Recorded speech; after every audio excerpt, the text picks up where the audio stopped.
성경 말씀은 모든 말씀이 다 하나님의 말씀입니다. 그래서 우리 창세기부터 요한계시록까지 그 모든 말씀도 다 하나님의 말씀이다, 그렇게 고백하고 믿고 있죠. 그러나 오늘 우리가 읽었던 십계명은 선지자나 사도들 또는 특정한 사람을 통해서 주어진 말씀이 아니라 하나님께서 모세와 이스라엘 백성에게 직접 강림하셔서 말씀하시기 때문에 그 어느 말씀보다 더 중요한 말씀입니다. 성경 전체에 하나님 주신 말씀, 그 말씀을 집약하면 십계명이 되는 겁니다. 십계명은 성경 모든 율법을 점유하고 있는 말씀입니다. 일반적으로 우리가 십계명을 분류할 때 1계명에서 3계명까지는 하나님에 관한 계명, 또 5계명에서 10계명까지는 사람에게 대한 계명, 이렇게 분류를 합니다. 그런데 예수님께서는 그 1계명에서 4계명까지는 율법과 연서의 요약인 하나님에 대한 사랑, 그리고 5계명부터 10계명까지는 이웃에 대한 사랑. 그래서 예수님은 10계명은 그 하나님의 사랑이다, 이렇게 함축해 주셨습니다. 오늘 저는 여러분과 함께 10계명을 통해서 우리가 보는 관점이 어떤 것인가, 그리고 우리가 관점을 바꾸면 10계명이 어떻게 보이는가에 대해서 말씀드리려고 합니다. 고정관념이라는 것이 여러분 마음속에 굳어 있어 변하지 않는 생각, 이것을 고정관념이라고 그렇게 하죠. 스티븐 코비가 고정관념에 대한 이야를 들은 내용들이 있습니다. 그 이야를 보면 한 여성이 곧 이륙할 비행기의 탑승을 기다리고 있었습니다. 그녀는 기다리는 동안 읽을 책 한 권, 먹을 쿠키 한 통을 준비해서 탑승을 기다리고 있는 한 남자 옆에서 나란히 앉게 되었습니다. 여자는 눈길을 떼지 않는 채 팔을 벌려서 테이블 가운데 있는 쿠키를 하나 집었습니다. 자신의 쿠키를 먹고 있다가 옆을 보니까 옆에 있던 남자도 자신의 쿠키를 하나 집어 먹는 겁니다. 아니, 어찌 이럴 수가 있나? 남자가 너무 뻔뻔하다, 그런 생각이 들으면서 책을 보는 척 하면서 쿠키 하나를 집었습니다. 그러자 그 남자도 쿠키 하나를 더 집었습니다. 여자는 화가 치밀었습니다. 어떻게 모르는 사람이 저렇게 뻔뻔하게 내 쿠키를 저렇게 손댄단 말인가? 이런 상황은 쿠키가 하나가 남을 때까지 계속되었습니다. 마지막 여자가 쿠키를 잡으려는 순간 남자가 먼저 쿠키를 잡아서 반으로 딱 나눠서 그 여자에게 주었습니다. 그 여자는 그만 할 말을 잃고 말았습니다. 아유, 세상에 어찌 이런 인간이 다 있나? 그런 화가 치밀어서 견딜 수 없는 순간에 그 남자는 마침내 탑승 시간이 다 되었는지 자리에 일어나서 여자에게 웃으면서 좋은 하루 되세요 하면서 떠난 겁니다. 너무나 어이가 없어서 남자를 뒤쫓아가서 왜 당신은 허락도 없이 내 쿠키를 먹었냐, 그렇게 다구치고 싶었는데 그녀가 타야 할 비행기에 탑승을 알리는 안내방송이 나와서 그렇게 하지 못했습니다. 여자는 하를 헝그르고 뒤돌아서서 자신이 읽고 있는 책을 가방에 넣으려고 하는 순간 깜짝 놀랐습니다. 그 가방 안에는 포장을 뜯지 않는 쿠키가 그대로 있었던 것입니다. 다른 사람의 쿠키에 손을 댄 것이 남자가 아니라 바로 자신이었다는 것을 알게 되었습니다. 자신이 겉으로 뻔뻔하다고 어이없이 생각했던 사람이 바로 자신이었다는 것을 발견했다는 겁니다. 우리가 가지고 있는 고정관념은 우리의 삶을 그대로 묶을 수 있습니다. 관점을 바꾸고 생각을 바꾸면 삶이 다르고 환경이 달라질 수밖에 없습니다. 우리가 알고 있는 기독교, 또 내가 믿고 있는 성경 말씀도 우리가 고정관념을 바꾸면 하나님의 은혜, 하나님의 사랑을 더 많이 느낄 수 있습니다.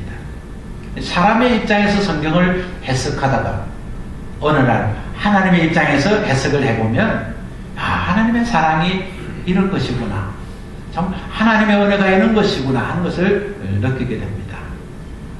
자식을 키우다 보면 자식이 정말 부모의 마음을 알지 못해서 정말 서운하게 할 때가 있죠. 아유, 저 자식이 어떻게 나한테 저럴 수가 있는가, 나는 최선을 다했는데 어떻게 자식이 저럴 수 있는가, 그런 마음이 들다가 어느 날 세월이 가다가 어느 날 자식은 온갖 데 없고 아버지가 생각날 때가 있습니다. 참 우리 아버지 나 때문에 마음이 많이 상하셨구나. 그때는 왜 그걸 내가 몰랐지? 동기는 아들이 아버지의 마음을 섭섭하게 한 것이지만 세월이 가면서 자식을 향한 관점이 아니라 자식이 아버지를 향한 관점으로 돌았을 때 참 아버지가 힘들었었겠다. 그때 그 말을 듣고 마음이 많이 상했겠다. 그런 생각이 들 때가 있습니다. 여러분은 그런 생각이 없는가요? 딸이 어미의 마음을 아프게 할 때 저게 왜 저러나, 저게 어떻게 엄마의 마음을 저렇게 모르나, 그래서 화가 나서 내가 저걸 놓고 내가 미역국을 먹었나 이러다가 어느 날 갑자기 딸은 온데간도 없고 엄마가 생각나서 우리 엄마 참 고생 많이 했겠다. 우리 어머니가 그래 네 같은 딸 낳아서 한번 태워봐라 하는 그 말이 생각이 나고, 정말 엄마의 마음으로 자식을 볼 때 그 마음이 어떤 마음인가 여러분 생각날 때 있을 겁니다. 나의 입장에서 상대를 보다가 어느 날 내가 상대 입장에서 나를 보게 된다면 그것은 성숙한 겁니다. 성장한 것이죠. 우리가 언제나 하나님의 말씀을 볼 때 내 입장에서 하나님의 말씀을 보다가 어느 날 하나님 입장에서 그 말씀을 볼 수 있을 때 우리는 그것이 영성의 사람이 되었다, 신앙의 사람이 되었다, 이렇게 표현할 수 있을 것입니다. 오늘 저는 여러분과 함께 하나님의 관점으로 성경을 보기 위해서는, 하나님의 관점으로 하나님의 말씀을 우리 마음에 담기 위해서는 두 가지를 권하고 싶습니다. 첫 번째는 하나님의 심정을 갖는 겁니다. 하나님의 심정이 무엇입니까? 하나님이 우리를 사랑하신다는 겁니다. 하나님께서 나를 구원하셨고 하나님께서 나를 지금도 함께 하시고 또 영원히 함께 하시는 그 마음은 하나님의 사랑으로부터 출발되었다는 하나님의 사랑의 심정을 갖는 겁니다. 두 번째는 하나님께서 그때 말씀하셨던 그 상이 어떤 상이었는가를 이해하는 겁니다. 이것을 두 단어로 요약하면 영성과 역사관을 갖는 것이죠. 하나님을 향한 영적 성품, 하나님을 향한 영적 갈망, 하나님 내게 주셨던 그 은혜와 사랑을 체험하고 누리고자 하는 그 영성, 그리고 그때의 그 시대에 하나님이 왜 그렇게 말씀하신가를 아는 성경에 대한 역사관을 우리가 가질 필요가 있습니다. 오늘 십계명의 시작은 이렇게 말씀하고 있죠. 너는 내 앞에서 어떤 신도 갖지 말라. 너는 내 외에 다른 신을 내게 두지 말라. 너를 위하여 생긴 우상을 만들지 말고 또 위로 하늘에 있는 것이나 아래로 땅에 있는 것이나 땅 안에 물속에 있는 것의 어떤 형상도 만들지 말라. 하나님께서는 하나님 외에 어떤 신도 섬기지 말고 또 어떤 모양도 만들지 말고, 심지어 만약에 다른 신을 섬기면 하나님은 질투하는 하나님이시기 때문에 하나님을 사랑하고 섬겼던 아버지는 그 후손에게 3, 4대까지, 섬기지 않는 자에게는 3, 4대까지 하나님께서 벌을 주고 지키는 자에게는 천대까지 사랑을 베푼다. 그렇게 하나님이 하셨습니다. 우리 이 말씀을 보면 하나님께서는 우리를 사랑하시는 흔적을 발견하기가 쉽지 않습니다. 하나님이 우리를 사랑하시기 위해서 법이 아니라 하나님만이 사랑받으려고 하나님께서 정하신 법으로 우리가 볼 수 있습니다. 더욱이 하나님을 사랑하지 않고 미워하는 사람에 대해서 죄의 연좌제를 정의해서 아버지가 잘못했는데 그 아버지 죄를 자손 대대로 벌을 주시겠다는 하나님의 법은 도무지 하나님의 사랑이라고 생각하기 어려운 것 같습니다. 그래서 우리는 이 십계명을 볼 때, 야, 하나님께서 정말 강제적으로 무서운 하나님으로 하나님을 사랑하고 섬기지 않으면 벌을 주고 사랑해야만 하나님을 사랑하신다는 법이 너무 하나님이 이기적이고 하나님 중심적인 그런 사랑이다, 그런 생각을 할 수 있습니다. 여러분, 십계명은 언제 주신 말씀입니까? 지금부터 3,500년 전에 주신 말씀입니다. 하나님께서 나 외에 다른 신을 섬기지 말라, 그렇게 말씀을 받은 백성들은 많은 신들을 섬기고 있는 애굽에서 하나님께서 구원해 준 백성들이었습니다. 당신은 모양을 갖추지 않는 신은 존재하지 않았습니다. 사람이 어떤 신을 섬긴다 할 때 아무 모양 없이 형상 없는 신을 신으로 섬길 수 있는가? 상상할 수도 없고 상상할 수 없는 시대에 살고 있었습니다. 그런 시대에 하나님께서 나를 섬기되 어떤 형상을 만들지 말라. 하나님을 섬기기 위해서 어떤 형상도 만들지 말고 너가 어떤 신을 섬기기 위해서도 어떤 모양을 만들지 말라, 그렇게 했습니다. 왜 그렇습니까? 신이 아닌 어떤 형상을 신으로 섬기면 미신에 빠져서 비참하게 된다는 하나님의 사랑으로 출발되었습니다. 여러분, 고대에 갈수록 미신의 지배를 받았고 그 미신의 지배를 받았던 흔적들이 얼마나 많은지 알죠? 이 시대도 미신의 흔적으로 얼마나 사람들이 힘들게 살고 있는 거 여러분 아시죠? 사랑하는 사람을 만나서도 궁합이 맞지 않는다고 결혼하지 못하게 하고, 결혼할 수 있는 좋은 날이 있는데도 불구하고 날을 받아보니까 그 날이 아니라고 결혼하지 못하게 하고, 아기를 낳으면 사주에 맞춰서 이름을 지어야 되고, 이사를 가고 여행을 하고 사업을 하고 싶어도 하나님을 믿지 않는 사람들은 다 구속을 받아서 매임을 받아서 마음대로 할 수 있습니다. 요즘은 나쁜 신들도 우상들도 엇거리대가 되어서 주일이 좋은 날인 줄 알아서 다 이사가는 날은 주일이 다 좋고 결혼할 날도 다 주일이 좋은 걸로 변화가 되었지만, 우상의 종교들은 다 자기의 좋은 것을 위해서 사람들을 얽매입니다. 농사를 지으려면 지신을 섬기하고, 고기를 잘 잡으면 용왕을 섬기하고, 지역에서 제일 큰 산에 산신을 모셔야 되고, 무슨 산, 무슨 짐승, 무슨 명목으로 나무가 크든 짐승이 크든 명목만 생기면 온갖 신을 그 모양대로 섬겨해서 그 신의 매개에서 살게 되었습니다. 그래서 어려움이 생기면 신이 진노해서 그렇다 하고 정성을 들여야 한다 하면서 가난한 사람을 더 가난하게, 자유롭지 못한 사람을 더 자유롭지 못하게 하는 것이 바로 우상을 섬기는 것입니다. 이런 시대에 하나님께서 나 외에 다른 신을 섬기지 말고 어떤 모양과 형상도 만들지 말라는 말씀은 더 이상 노예로 살지 말아라. 노예로 살다가 자유자가 되었으면 이제 정말 자유자로 살아라. 어떤 모양도 이제는 만들지 말고 어떤 모양을 보고 섬기지도 말고 그냥 하나님을 마음에 모시고 하나님만을 섬기고 그렇게 살아라.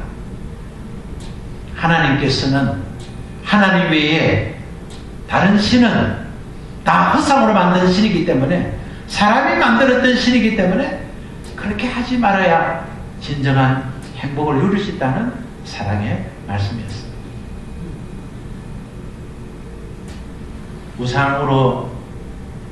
우상을 섬기는 사람들은 그 대표적으로 하는 것이 뭡니까? 거대한 신전을 짓는 겁니다. 지금도 이 지구상에서 거대한 불가사의 건물들은 다 신전입니다. 왜 그들이 신전을 지었습니까? 그들의 통치 기반을 확보하기 위한 겁니다.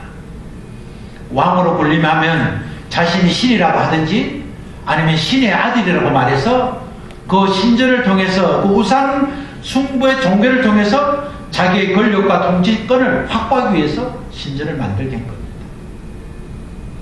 무식하고 단순한 백성들은 거대한 신전을 만드는 일에 동참하고 그 화려하고 거대한 신전을 자신이 만들었으면서도 그 신전에 압도되어서 그 신의 이름으로 그 왕이 명한 그 신의 이름으로 전쟁에 나서 죽고 죽음을 얻었던 영토를 왕에게 드리고 또 죽는 것이 또 영광으로 삼는 그런 사람들로 만들어 버렸습니다. 하나님은 하나님의 성전을 짓는 것을 허락하지 않았습니다. 그럼에도 불구하고 다윗은 평생 소원이 성전을 짓고 싶어 했습니다. 그래서 그는 평생 살면서 성전을 지을 물자를 비축했는데 금을 530kg 비축하고 은을 35,000kg를 비축하고 녹과 철, 석재들을 다 준비했습니다.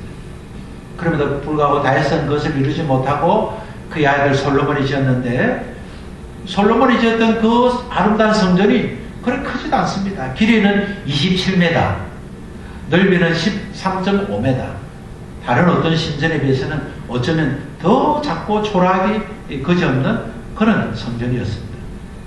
그럼에도 다윗이 그렇게 많이 준비한 물자료는 턱없이 부족해서 두루 하라왕에게 백양목, 잣나무, 금, 은 등을 사드렸고 솔로몬은 그 값으로 밀 2만석, 기름 20석을 주었고 또 그것도 모자라 성읍 20성읍을 떼어주었습니다. 그리고 성전을 짓는데 7년이 걸렸습니다. 솔로몬은 성전과 성전을 짓는데 자기 궁정을 짓는데 20년이나 동원되었습니다. 그때 사람은 얼마나 많은 동원된지 아십니까? 그때 동원된 사람은 18만 명이었고 감독자만 3,300명이었습니다. 솔로몬이 성전을 짓고 솔로몬이 왕궁을 지으면서 그것이 원인이 되어서 북이스라엘과 유다가 갈라지게 된 원인이 됩니다. 토목공사에 워낙 시달리다 보니까 북이스라엘의 반발이 두 나라로 나누어지는 그런 원인이 된 겁니다. 하나님께서는 다윗에게 온 세상이 나의 성전이니 나의 성전이 필요 없다. 성막이면 족하다. 텐트를 지은 그것이면 족하다 했지만 그러나 다윗은 내가 어떻게 하나님을 그 성막에 모실 수 있다는 그 열심으로 성전 짓기를 원했지만 그 성전을 짓는 것 때문에 그 많은 공사비 때문에 많은 인력을 소모하는 것 때문에 나라가 어려움이 생기고 문제가 생긴 겁니다. 이 시대도 교회가 잘 있는데 갑자기 교회를 건축하자 해서 교회 건축하는 것에서 건축을 잘 지나면 교회들이 떠나버리지 않습니까?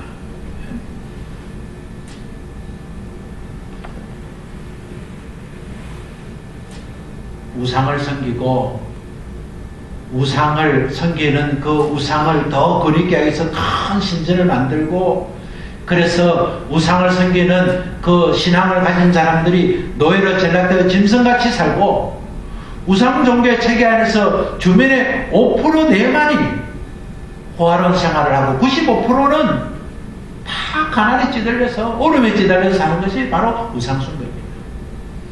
지금도 여러분 동남아나 우상 숭배의 나라에는 태어나면서 우상을 숭배하는 나라에서 네팔이나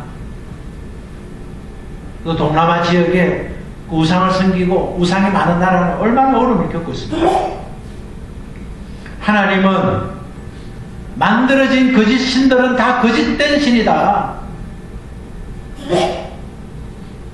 만들어진 신을 섬기지도 말고 만들어서 신을 섬기지 말라. 어떤 형상도 모양을 만들지 말고 하나님, 살아계신 하나님 오직 한 분 하나님만 섬기라고 말씀하신 것은 하나님께서 사랑받기 위해서 하신 것이 아니라 우리에게 진정한 자유, 진정한 은혜, 진정한 행복을 주신 하나님의 말씀인 것입니다.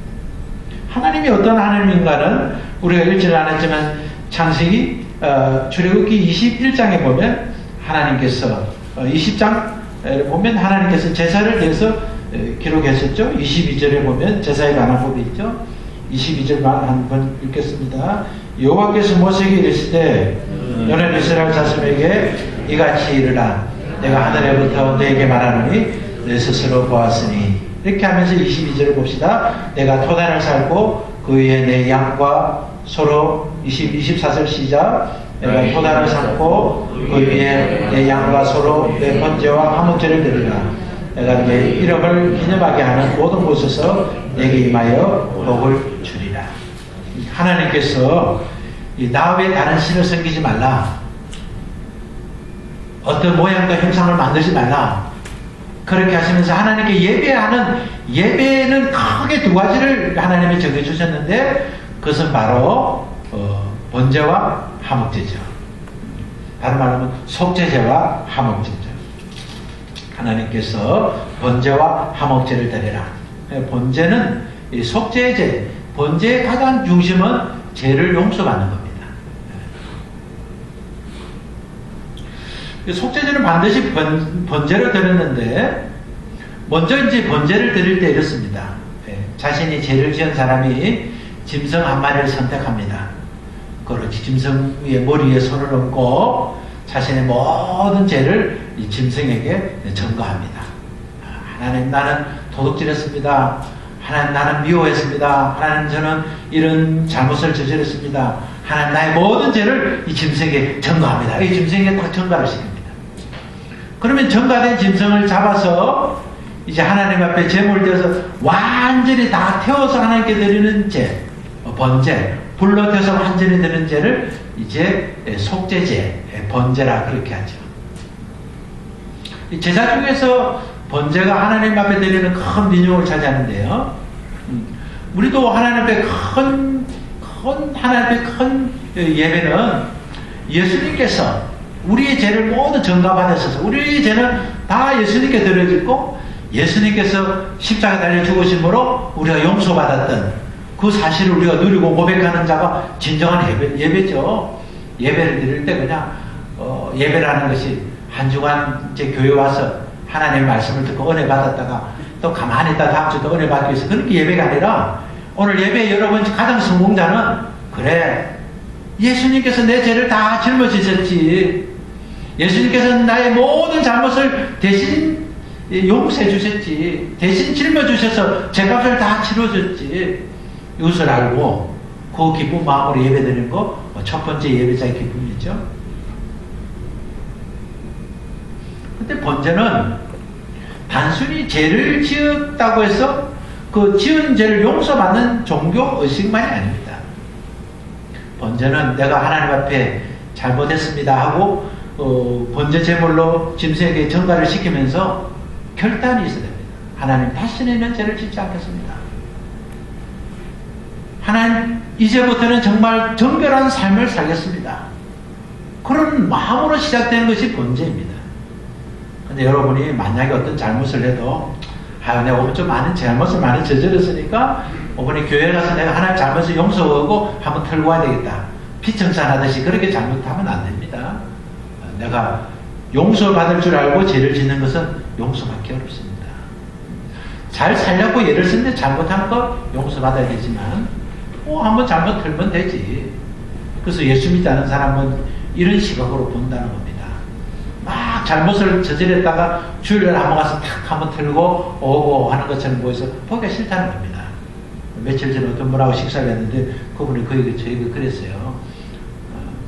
교회 다니는 사람 보면 평소에 엉망으로 살다가 주일 한번 갔다 오면 얼굴이 좀 밝다는 겁니다. 다 들고 가지고. 피청산하는 거 아닙니다. 과거의 번제도 지금도 우리가 예수 믿는 그리스도를 사는 것도 그렇습니다. 잘 살라고 한다지만 실수할 수 있죠. 말과 행동이 하나님께 잘못할 수 있습니다. 그러나 그것을 하나님께 우리가 구하면 용서받습니다. 그러나 대놓고 용서받을 줄 확신하고 그리고 범죄하고 실수하는 것, 그건 옳은 것이 아닙니다. 두 번째는 이제 화목제인데, 화목제는 말 그대로 화목하기 위해서 드리는 제사입니다. 그래서 화목제는 번제는 개인적으로 하나님, 제가 이거 잘못했어, 저거 잘못했어, 개인적이지만 화목제는 개인적으로 하는 게 아니라 가족 단위로 합니다. 또 어떤 경우는 친척 단위로 합니다. 그래서 가족과 친척들이 이 하나님 앞에 제사를 드리러 오는데, 짐승을 가지고 성전에 가면 제사장이 그 짐승을 잡아가지고 하나님 몫은 하나님께 번제를 드리고 또 제사장 몫을 취한 다음에 다시 번제 제물로는 가족들에게 나누었습니다. 그 하나님이 받으신 건 뭐냐? 하나님은 피와 기름과 내장만 받았습니다. 당시 아무도 안 먹는 거. 한국 사람이라 지금 먹지, 당신이 먹지 않는 피와 기름과 내장만 하나님이 받았어요. 하나님 정해주신 거예요. 사람이 안 먹으려고 안 먹는 건 하나님께 드리실 게 아니고, 하나님 나 그거 나 받겠다. 그래서 피와 내장과 기름은 번제로 드립니다. 하나님께. 하나님께 드리는 건 다 태우는 겁니다. 하나님께 다 태우는. 그리고 나머지 제사장 몫을 보내고 나서 이제 제사 제물을 받는 사람들 나누어줍니다. 하나님께서 이랬습니다. 네 앞에서 즐겁게 먹어라. 내게 줄 것 나머지는 너희들이 내 앞에서 즐겁게 먹어라. 그래서 여러분 화목제를 드리고 나면 제사에 참여한 가족들과 친직들이 하나님께서 먹고 마시면서 잔치를 벌였습니다. 하나님께 예배 드리는 것은 이래야 됩니다. 우리가 하나님, 제가 지금까지 하나님 내 방식으로 살았습니다. 지금까지 내가 주인 되어 살았습니다. 이제 제가 믿음으로 바르서니 하나님이 주인인 것을 알게 되었습니다. 하나님 나를 창조하셨고, 죄악으로 살다가 죄악 가운데서 실패해서 지옥갈 인생을, 내 모든 죄를 예수님이 대신 지어주셔서 내가 구원을 받았습니다.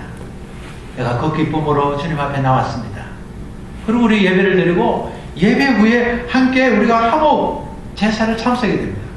그것이 우리가 함께 점심을 먹는 것이죠. 교제하는 것이죠. 바쁘다는 이유로 그냥 가면 예배를 반쯤 드린 겁니다.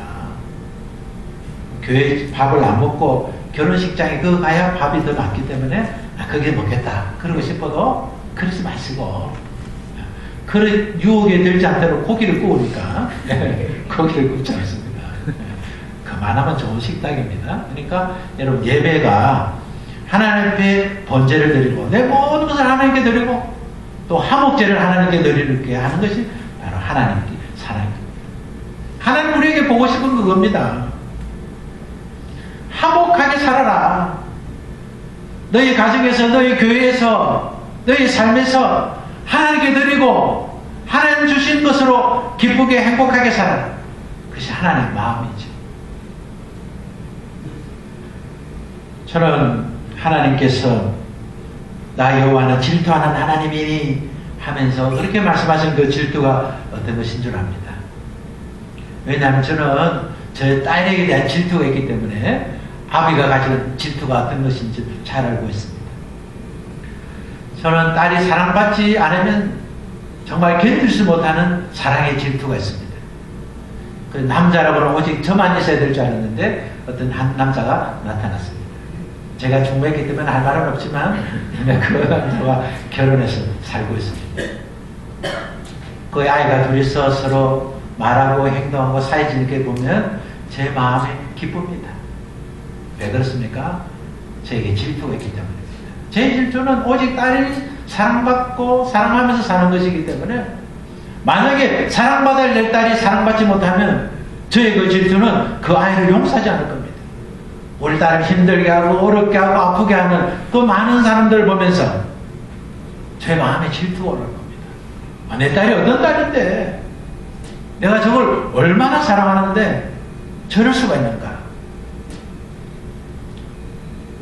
사랑하는 남자는 그 질투가 무엇인 것을 알고 있습니다.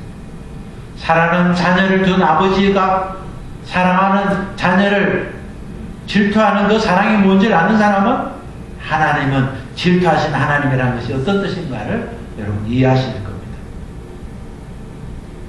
하나님은 정말 질투하는 하나님이십니다. 하나님의 자녀가 행복하지 않으면 견딜 수 없는 그런 질투하신 하나님. 왜 내 자녀가, 구원받은 내 자녀가 왜, 하나님으로 지원받은 자녀가 왜 만들어진 것을, 그것을 신이라고 섬기고 왜 하나님을 내 안에 내 삶에 모시고 살아야 되는데 왜 어떤 형상을 만들고 거기 절하고 거기에 구속을 받고 그렇게 만약에 그렇게 살면 내가 끝까지 너희 3, 4대까지 내가 벌을 준다.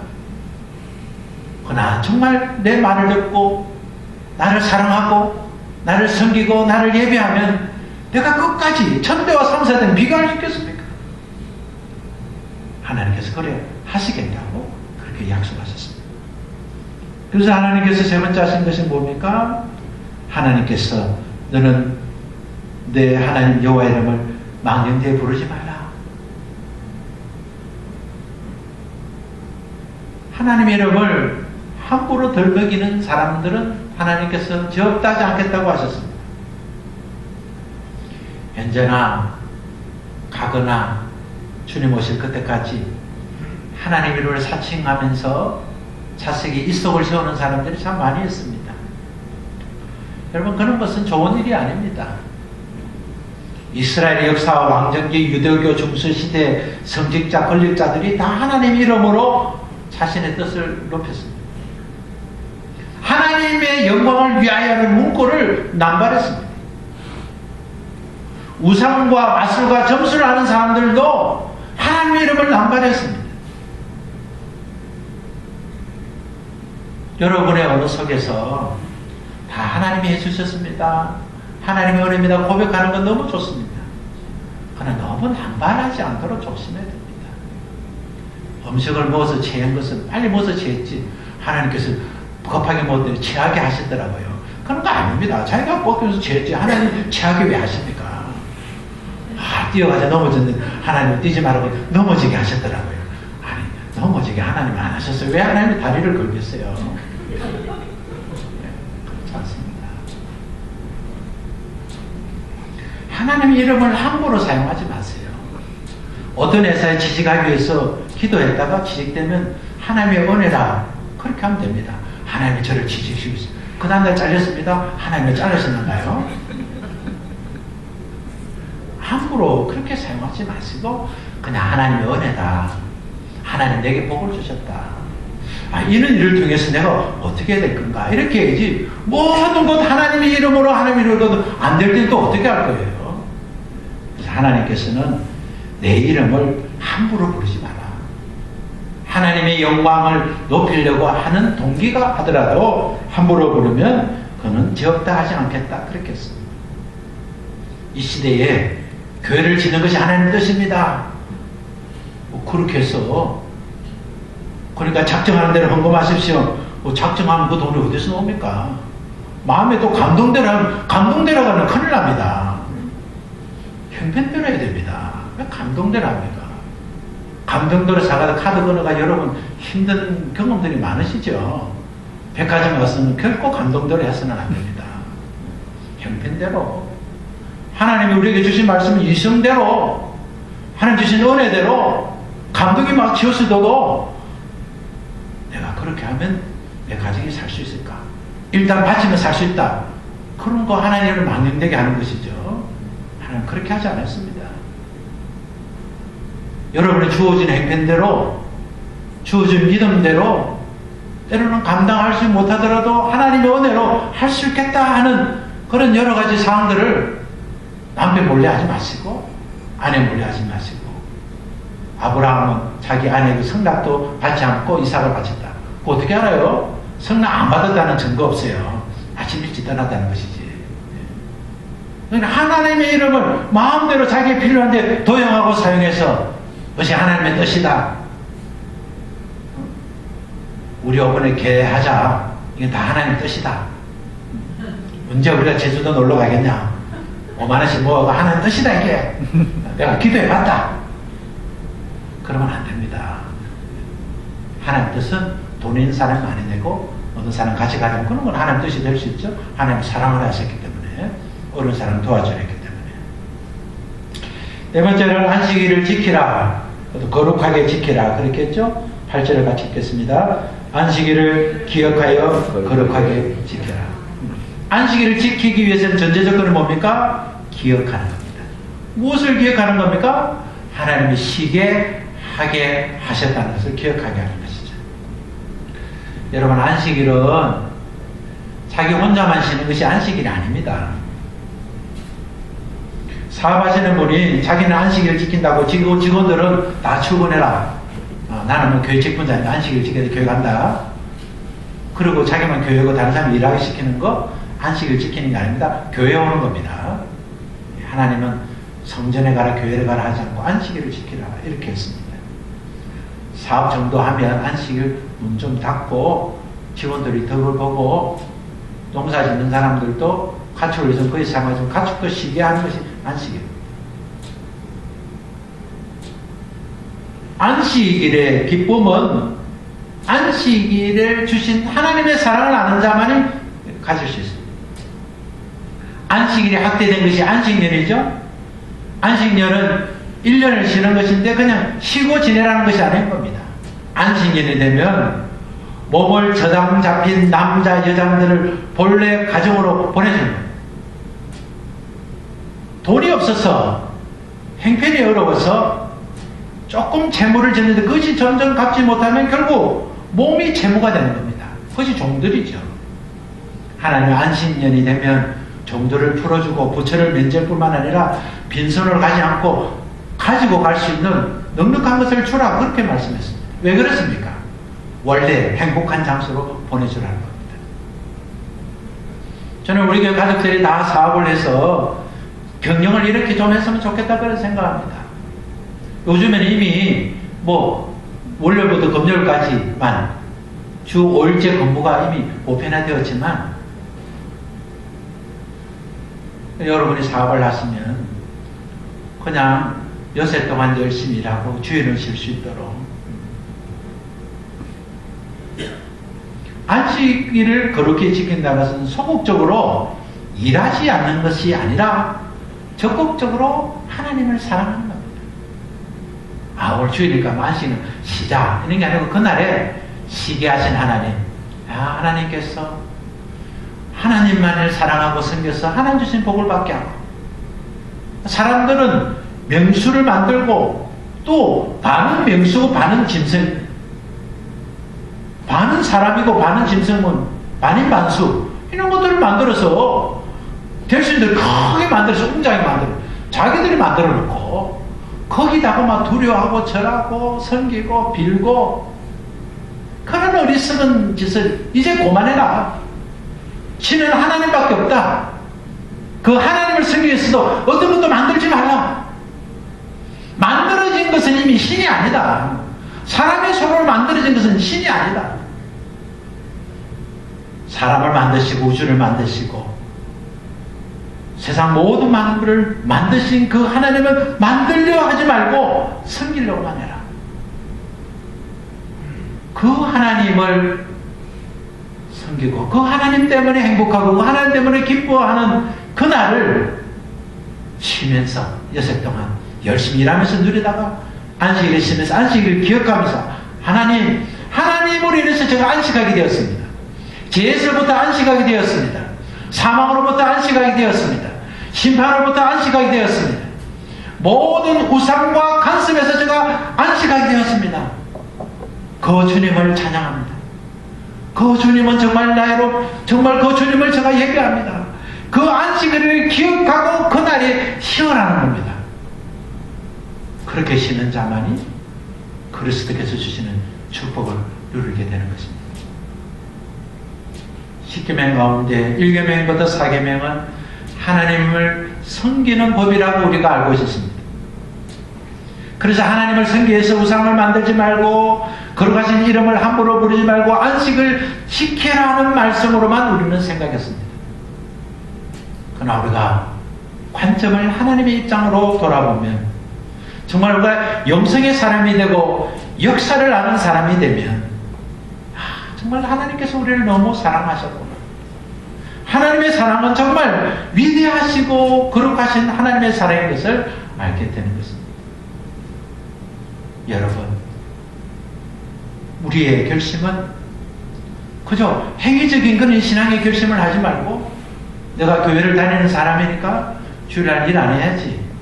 소득이 많아도 내가 하나님이 주일날 일 하지 말았으니까 그 무서운 하나님을 생각해서 문을 닫고 그래도 봉사를 하니까 뭐라도 해야지.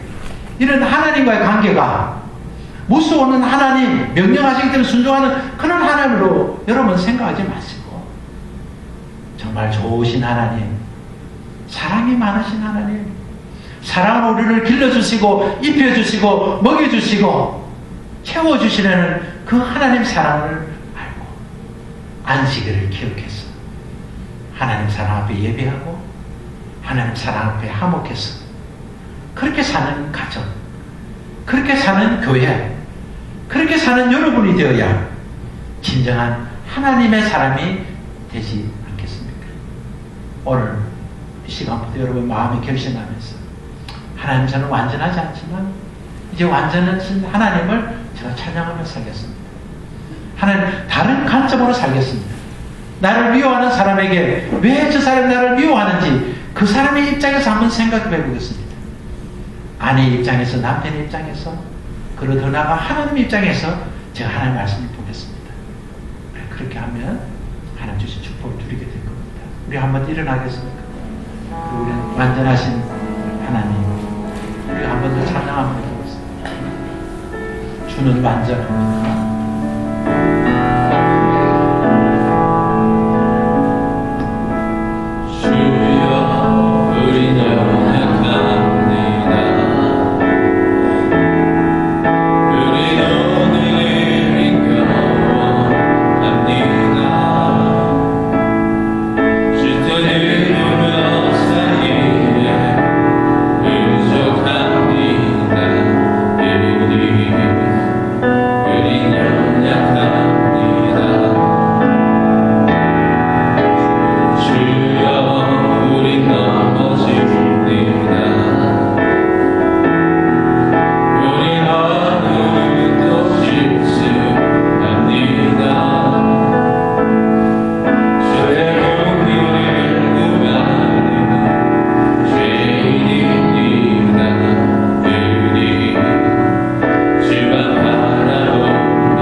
신앙인이 되겠습니다. 하나님, 예수를 믿기 때문에 주일날 교회 오고, 예수 믿기 때문에 기도하고, 예수 믿기 때문에 헌금하고, 예수 믿기 때문에 그렇게 저렇게 사는 그런 종교인이 되지 않겠습니다. 하나님을 잘 섬기지 않으면 하나님께 심판받을까봐 두려워서 그렇게 하나님을 억지로 믿는 그런 신앙의 사람이 되지 않겠습니다. 하나님이 나를 얼마나 사랑하시면, 하나님께서 얼마나 우리를 행복하기를 원하시면 하나님께서 질투하는 하나님이신 것을 말씀하시고, 하나님의 말씀을 지키지 않고 하나님의 말씀을 따르지 않으면 벌을 주시겠다고, 그리고 따르면 천대까지 복을 주시겠다고 그렇게 말씀하신 하나님의 사랑을 알면서 살겠습니다. 하나님, 저를 도와주세요. 정말 신앙의 사람이 되게 해주세요. 정말 하나님의 이름을 함부로 부르면서 정말 그런 사람이 아니라 정말 하나님을 사랑하고 섬기면서 하나님 사랑 안에 사는, 안식일을 기억하고 안식일을 누리는 그런 신앙의 사람이 되게 해주세요. 우리가 한번 결단하고 하나님께 그렇게 고백합시다. 기도하겠습니다. 하나님, 감사합니다. 오늘 이 시간 우리에게 말씀해 주시고 깨닫게 하신 것을 감사합니다. 하나님 위에 다른 신을 섬기지 못하게 하고, 하나님 우상을 만들지 못하게 하고, 어떤 행사도 만들지 말고 절하지도 말고 섬기지도 말라고 하신 주님 말씀, 하나님만 사랑받기 위한 것이 아니라 하나님의 어떤 신도 다 거짓이기 때문에 하나님만 섬기고 하나님 사랑을 살고 우상의 노예가 되지 않고 지도자의 노예로 살지 않고 하나님 사랑 안에 살도록 하나님께서 우리에게 주신 은혜인 것을 알게 하시니 감사합니다. 하나님을 망령되이 부르지 않겠습니다.